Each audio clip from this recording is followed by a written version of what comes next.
Olá, meus amigos, tudo bem? Bom, estamos aqui novamente. Você já me viu em direito do trabalho, direito material e agora estou em direito processual. Caramba, é você também que vai falar do direito processual do trabalho? Sou eu, tá? Para sua alegria ou para sua tristeza. Eu estou aqui novamente dando essas dicas para a primeira fase do exame do OAB, tá?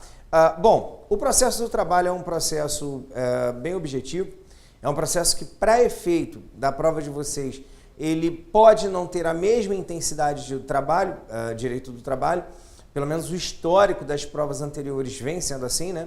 Geralmente você tem 6 de trabalho e 5 de processo, mas vejam que o universo do total do número de questões, 5 questões, também é algo muito considerável. E se você somar direito do trabalho e processo do trabalho, nossa, aí fica mais considerável ainda, né? Bom, então no exame do OAB a gente já tem mais ou menos aqueles pontos ali que são os pontos mais tradicionais, aqueles pontos que a banca geralmente gosta de trabalhar, aqueles pontos que geralmente são os pontos mais atacados, e são esses que a gente vai estar vendo aqui, né? Recursos, a parte dos procedimentos, as audiências, o início, né? Se precisa de advogado na Justiça do Trabalho, se não precisa, se precisa recolher custas, tudo isso a gente vai estar falando aqui, tá ok? Bom, então vamos lá.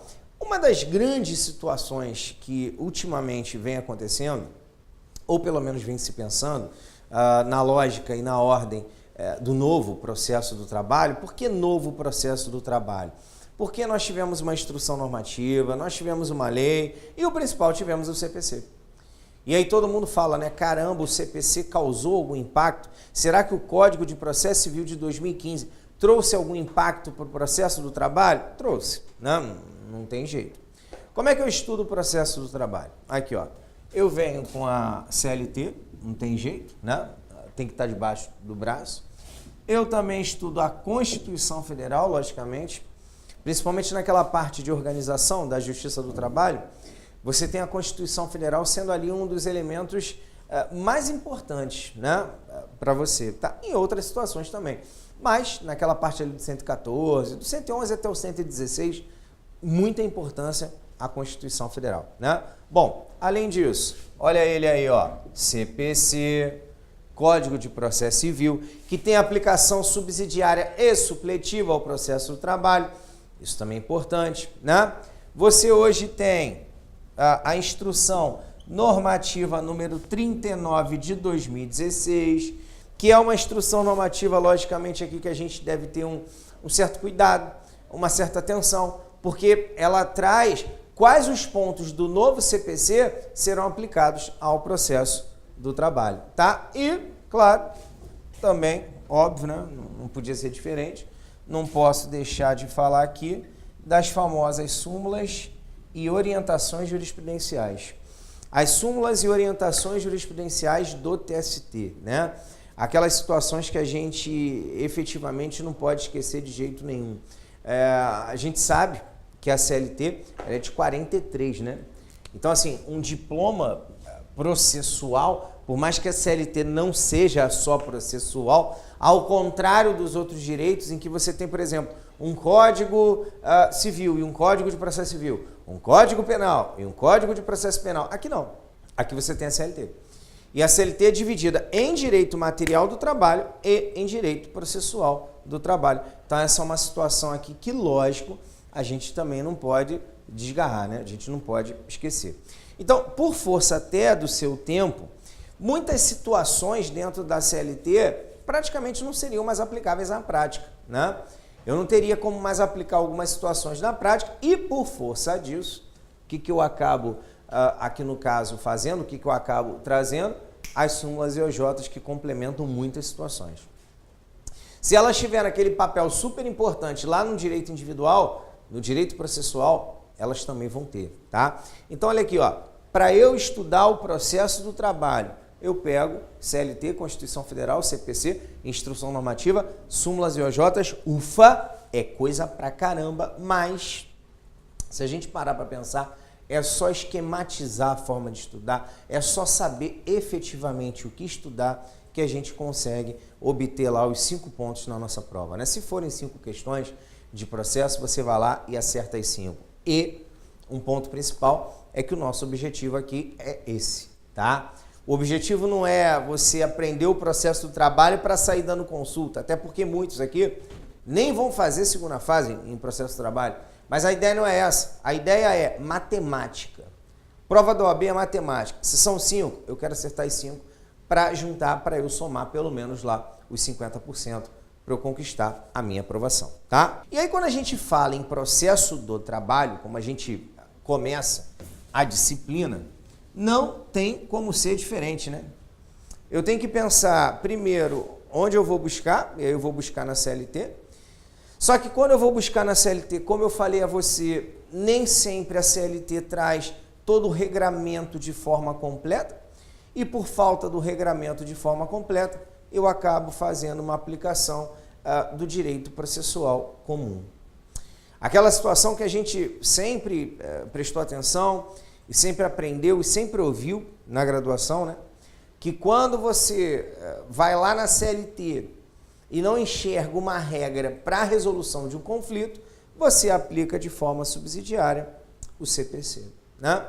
Só que essa aplicação subsidiária, hoje, não chamo mais só de aplicação subsidiária, por força do novo CPC, chamo de aplicação subsidiária e supletiva. Ela hoje está aqui muito bem prevista no artigo 769 da CLT, já vou te mostrar como, no artigo 889 da CLT, um na fase de conhecimento e outro na fase de execução, e além desses dois, nós temos o artigo 15 do CPC. Gente, já não vou nem mais ficar chamando de novo CPC, tá?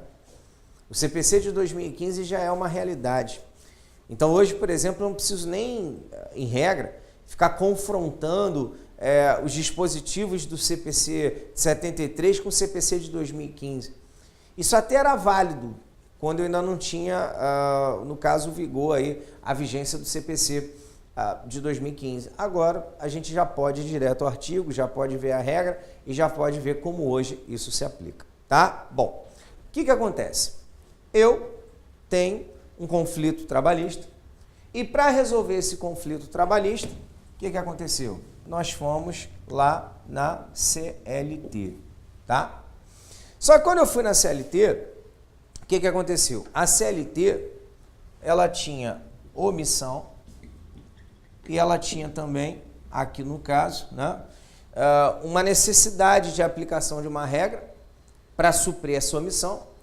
Só que para eu aplicar essa regra para suprir essa omissão, eu tinha que ter compatibilidade principiológica. Sem compatibilidade principiológica, eu não poderia aplicar a regra do CPC ao processo do trabalho.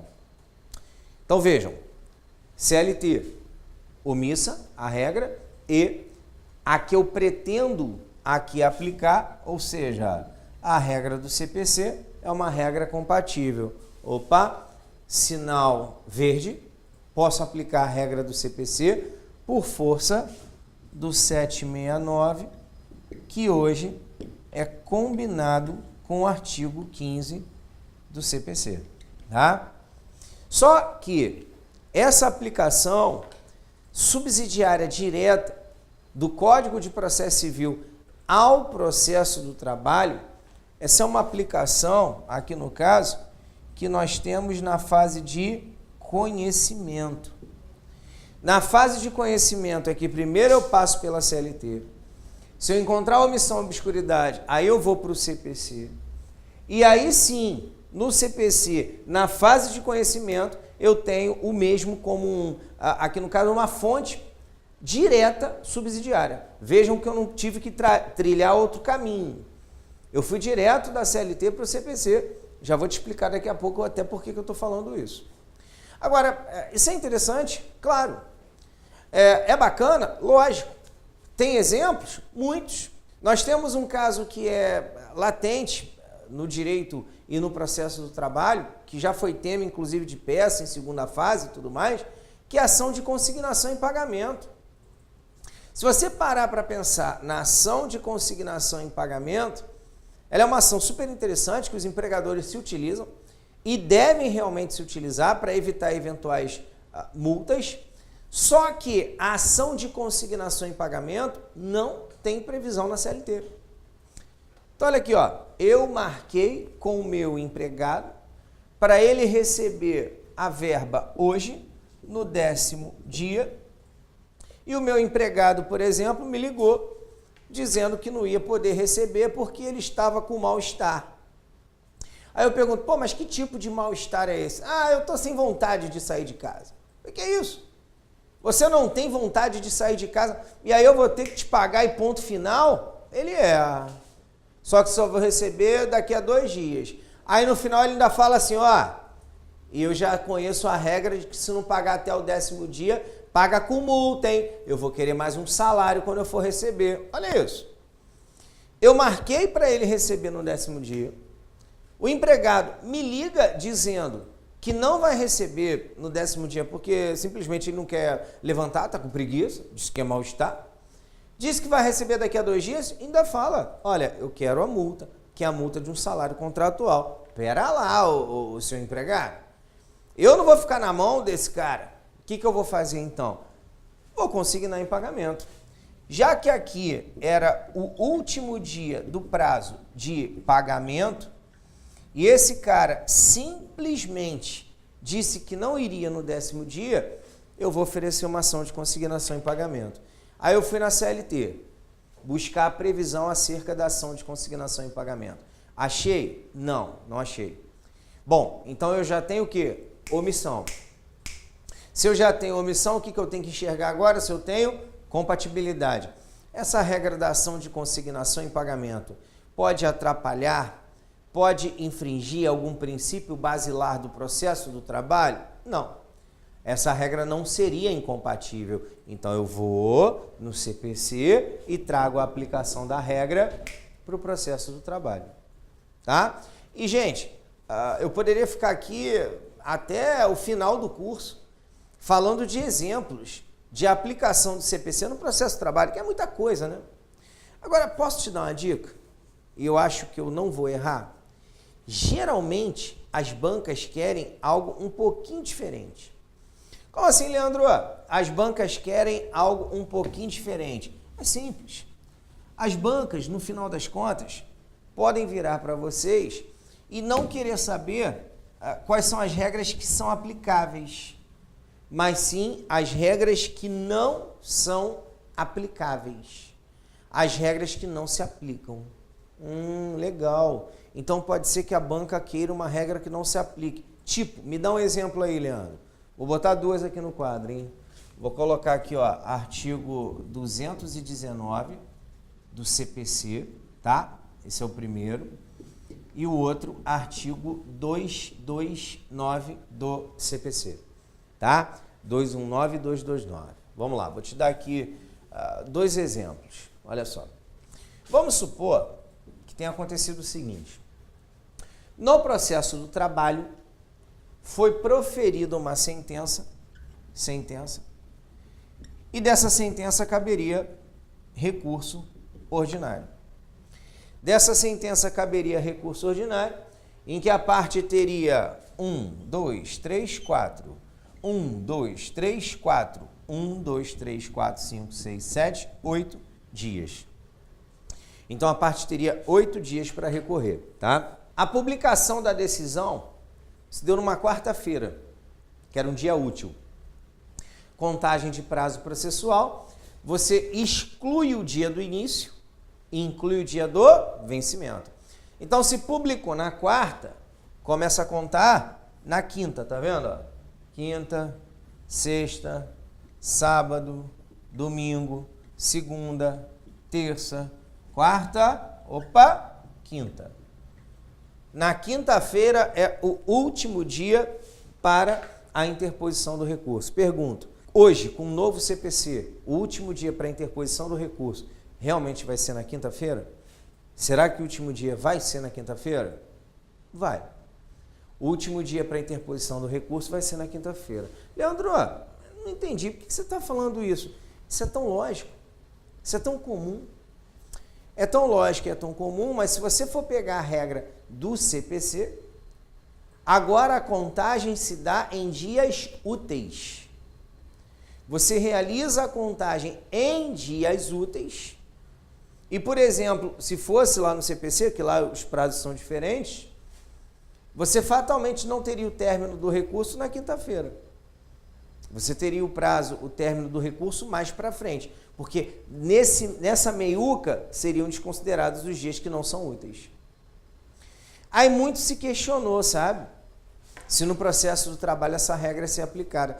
Muito se questionou se eu aplicaria essa regra da contagem de dias úteis.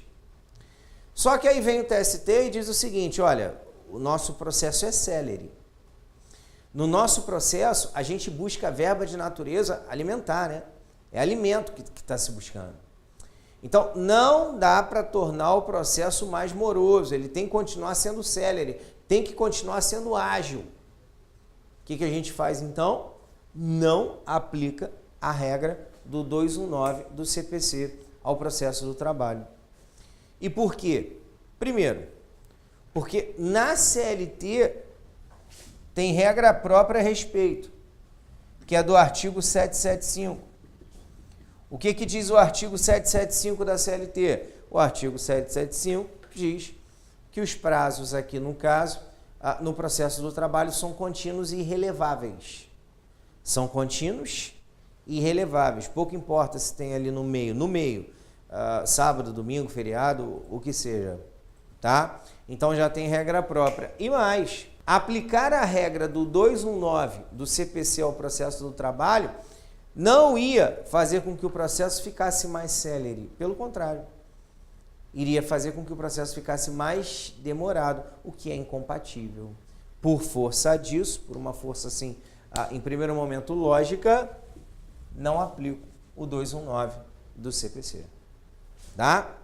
Então assim, vejam, pode procurar na CLT, não tem regra de contagem de prazo em dias úteis. Não tem. Então, em primeiro momento, você poderia pensar assim, pô, então tem omissão, mas tem regra acerca de contagem de prazos. Então, afasta a omissão. O interessante é que quando você quer aplicar o CPC, você tem que ter a omissão e a compatibilidade vindo ao mesmo tempo. Se faltar um deles, eu já não posso aplicar. E o 229? O 229 é um velho conhecido de vocês. 229 é um artigo que vem lá do OJ 310 da SDI 1, tá? É uma orientação jurisprudencial da SDI 1. Essa orientação jurisprudencial da SDI 1, ela traz uma ideia de não aplicação desse artigo, uma razão muito lógica, né? Lá no processo civil, o antigo 191, esse artigo era assim, muito comum nas provas de processo de trabalho. Ainda falava assim, o artigo 191 do CPC é aplicado ao processo do trabalho? Não. Agora mudou. Agora é o 229. O artigo 229 é aplicado ao processo de trabalho? Não. Por força da OJ e por força do entendimento do TST. Leandro, me diz só uma coisa, principal, do que trata o artigo 229, aqui no caso do CPC. Esse artigo é aquele que diz que quando você tiver litisconsortes, né, com procuradores distintos, o prazo é contado de forma diferente, o prazo é contado em dobro. Lá no processo civil, se uma sentença for proferida, né, e aí você tem empresa A e B, que são, aqui no caso, figuram no polo passivo, é um litisconsórcio, e a empresa A tem advogado 1 e a empresa B advogado 2, ou seja, empresas diferentes com advogados de escritórios diferentes. O prazo é em dobro. Está lá no 229 do CPC. Só não vai ser em dobro se for no processo eletrônico, até porque não tem sentido, né? Outro dia eu até estava falando isso. Eu falei, pô, mas espera aí. No processo eletrônico, todo mundo pode ter acesso ao mesmo tempo. Não tem sentido ter prazo em dobro. O CPC se preocupou com isso, ele diz isso. No processo do trabalho, gente, pouco importa se eu tenho litisconsórcio com procuradores distintos. Ainda que eu tenha litisconsórcio com procuradores distintos, sentença foi proferida, eu vou ter 8 dias para o recurso. E aí eu pergunto a vocês, essa regra está na CLT? Não, tem omissão mesmo. Em nenhuma parte da CLT você encontra alguém dizendo que quando você tem litisconsórcio com procuradores distintos, o prazo é diferente. É omissa mesmo. Só que, ainda que seja omissa, essa regra é incompatível com o processo do trabalho. E por que é incompatível? Porque aplicar a regra do prazo em dobro ia fazer com que o processo do trabalho demorasse mais e não fosse tão ágil como deveria realmente ser. Essa seria a ideia. Essa seria a lógica, tá? Então, a gente tem que tomar cuidado para efeito de prova, a gente tem que ficar atento, porque foi aquilo que eu te falei. A banca, claro, pode perguntar o que aplica, que é comum. Agora, a banca pode virar na sua prova e te perguntar o que não aplica. Dica, hoje, é a leitura da Instrução Normativa 39 de 2016, tá? Que a gente vai falar muito aqui no nosso curso, que a gente vai tocar muito aqui no nosso curso, tá? Então, você pode ficar bem despreocupado. Agora, tem uma outra questão, hein? Tem uma outra situação aqui, hein? Tem uma outra situação que é a seguinte. Eu posso ter que buscar a CLT para resolver determinado conflito, só que agora não mais na fase de conhecimento, na fase de execução. E na fase de execução o caminho é um pouquinho diferente, né? Porque primeiro eu vou na CLT, depois eu passo pela lei de execuções fiscais e depois é que eu chego no tal do CPC. Ou seja, com base lá no artigo 889 da CLT, e aí óbvio, né, gente? Combinado com 15 do CPC, que eu já tinha falado, na fase de execução, vejam, o CPC não tem aplicação subsidiária direta. Aqui, nesse exemplo, primeiro eu passo pela lei de execuções fiscais para depois eu chegar no CPC, no Código de Processo Civil. Essa aqui é a questão, tá? Aí, fica bem atento a isso, fica bem ligado nisso, porque, óbvio, né? A banca pode trabalhar isso aqui na sua prova e te perguntar assim, ó, o CPC será sempre aplicado de forma subsidiária direta no processo do trabalho. Está errado por todos os ângulos. Primeiro que não é sempre, tem que ter omissão e incompatibilidade. Segundo, não é em qualquer fase também que ele vai ser aplicado, ainda que haja omissão e incompatibilidade, de forma direta. Porque se for na execução, primeiro eu vou ter que passar pela lei de execuções fiscais, tá?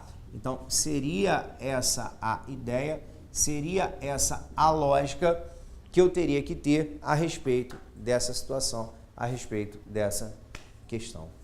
Tranquilo até aí? Foi? Tá fácil? Tá fácil, né? Bom, eu sei que tem gente me olhando e pensando assim, pô, Leandro, tô lendo aqui agora, hein? Tô lendo aqui agora e tô vendo o 769, por exemplo, da CLT, que diz que eu vou aplicar de forma subsidiária o CPC, mas tô lendo o 15 do CPC, que diz que vai ser aplicado de forma subsidiária e supletiva. E aí? Qual dos dois eu aplico? Os dois. Os dois andam lado a lado.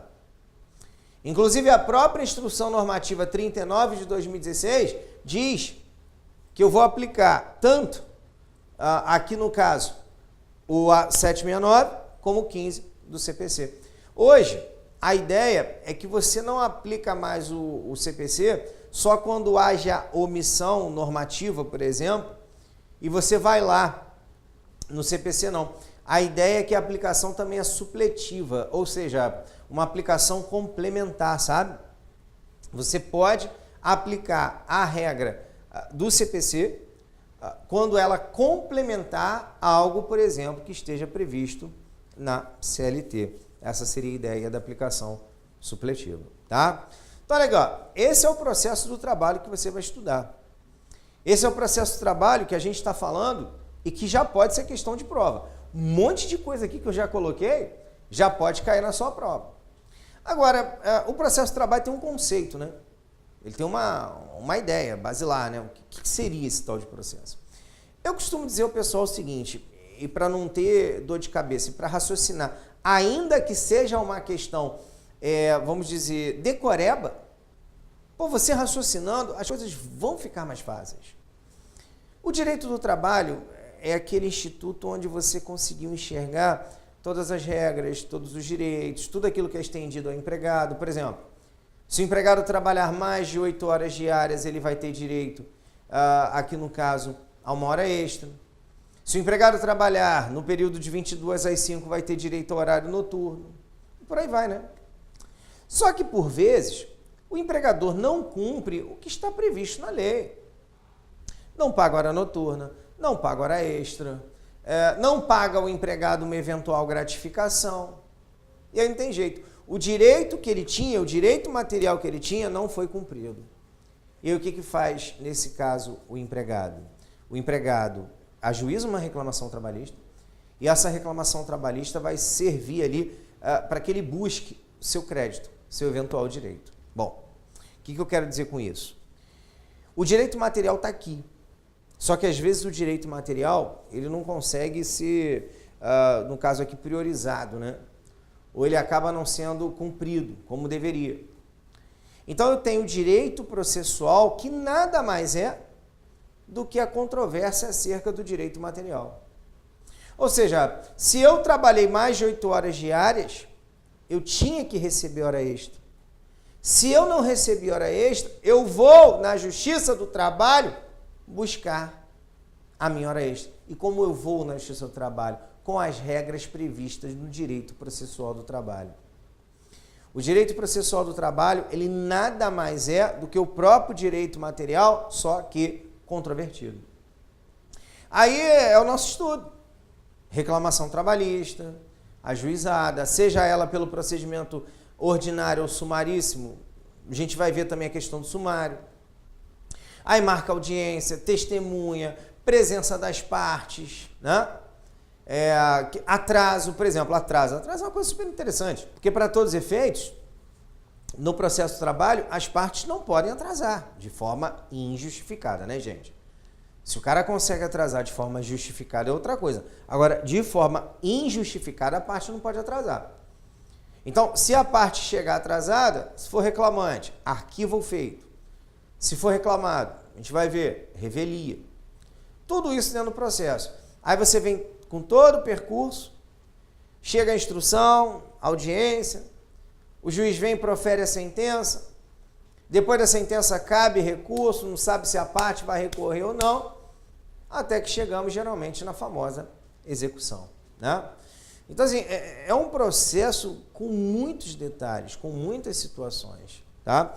Eu até coloco aqui para vocês, ó, vamos lá no material, por favor. Olha aqui, ó. Até coloco aqui um conceito, tá? Conceito aí que eu extraí do professor Sérgio Pinto Martins, para quem estiver interessado. Óbvio, né? A ideia não é você ficar pensando muito assim, eu tenho que decorar esse conceito. Não, é entender, porque lá na hora, quando o cara levar uma questão de prova, você poder raciocinar, mas, pô, peraí, o processo não é isso. O processo não é para isso.